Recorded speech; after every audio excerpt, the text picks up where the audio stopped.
உண்மையிலேயே இந்த root மாபியாங்கிறது mafia தானா அல்லது அவங்களும் ஒரு வழக்கமான ஒரு மீடியா பர்சன் தானா? எப்படி புரிஞ்சுது? என்ன நடந்துச்சு? தற்போது தமிழ்நாட்டு முதலமைச்சரை தேசிய அளவுல ப்ரொமோட் பண்ணக்கூடிய ஒரு ப்ரொபகண்டாவை நான் கண்டுபிடிக்கிறேன். குறிப்பா அது இன்ஸ்டாகிராம்ல 2K கிட்ஸ கவர் பண்றதுக்காக வட மாநிலங்கள்ல பல வருஷமா இயங்கிக்கிட்டு இருக்கிற ஒரு RSS பக்கங்கள். அது முழுக்க முழுக்க ராமர் புராணம் பேசுறது, ஆஞ்சநேயருடைய புராணம் பேசுறது, அப்படி இல்லைன்னா வந்து உங்களுக்கு விநாயகர் புராணம், இப்படி வடமாநில கடவுள்கள் பத்தின பதிவுகள் போட்டுக்கிட்டு இருந்தது. அப்படி இல்லைன்னா நரேந்திர மோடியோடைய புகழ் பாடக்கூடிய பக்கங்கள். நரேந்திர மோடி ட்ரம்பை மிரட்டினார், நரேந்திர மோடி ரஷ்யா உக்ரைன் போனை அடியோடு நிறுத்தி விட்டார், நரேந்திர மோடி ஈரானுக்கே சவால் விட்டார், அப்படி இப்படின்னு பயங்கரமான தீயெல்லாம் போட்டு வச்சிருந்தானுங்க.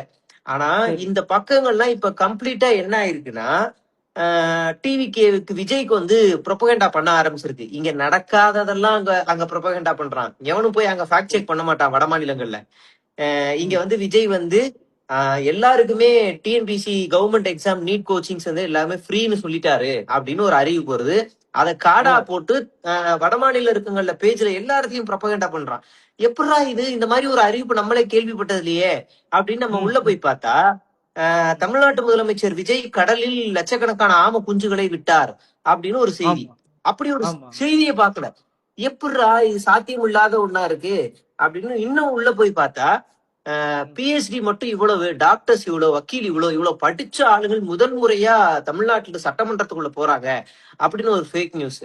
அப்ப முழுக்க முழுக்க விஜய் வந்து ஒரு தூய சக்தியா அந்த இன்ஸ்டாகிராம் பக்கங்கள், நான் கண்டுபிடிச்சதனுடைய பக்கங்கள் மட்டும் மொத்தம் 100 பக்கங்கள், 100 இன்ஸ்டா பக்கங்கள். அந்த 100 இன்ஸ்டா பக்கங்களும் இதுக்கு முன்னாடி மோடியோட ஆதரவாளர்களா எங்க இருக்கு, RSS ஆதரவாளர்களா எங்க இருக்கு, அதை ஒரு ப்ரூஃபோட நான் ஒரு வீடியோல நான் பிரசன்ட் பண்றேன். ஒரு எடிடி டிவி முன்னாடி நின்று பிரசன்ட் பண்றேன்.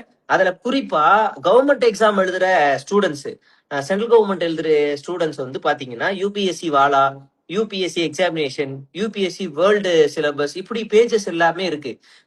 அதெல்லாம் முன்னாடி போய் பார்த்தோன்னா இந்திரா காந்தி இது எந்த திட்டத்தை கொண்டு வந்தார், பொதுத்துறை நிறுவனத்தை உருவாக்கியது யார் அப்படின்னு ஜெனரல் கொஸ்டின்ஸான ஒரு பேஜா ரன் ஆயிருக்கு. ஆனா இப்ப கம்ப்ளீட்டா விஜய். இப்படி இயங்குறதுக்கு பின்னாடி என்னதான் காரணம் இருக்கு அப்படின்னு இன்னும் போய் சர்ச் பண்ண ஆரம்பிச்சா, உங்களுக்கு எந்த சிஎம் பிடிக்கும் அப்படின்னு வட மாநிலத்துல இருக்கக்கூடிய சின்ன சின்ன பசங்கள்கிட்ட போய் சொல்லும் போது அவங்க வந்து இளைய தளபதி விஜய் அப்படின்னு அவங்க பேச ஆரம்பிக்கிறாங்க. அப்படி சொல்ல வேண்டிய எந்த அவசியமும் கிடையாது. விஜய் தமிழ் சினிமாவை தவிர வேற எந்த மொழியிலையும் படம் நடிச்சது கிடையாது.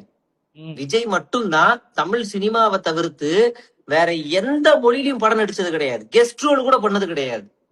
அப்படி ஆமா, அப்படிப்பட்ட ஒரு நபருக்கு தேசிய அளவுல ப்ரொபகண்டா பண்ண வேண்டிய அவசியம் என்ன அப்படின்னு இன்னும் கொஞ்சம் போய் ரிசர்ச் பண்ண ஆரம்பிச்சா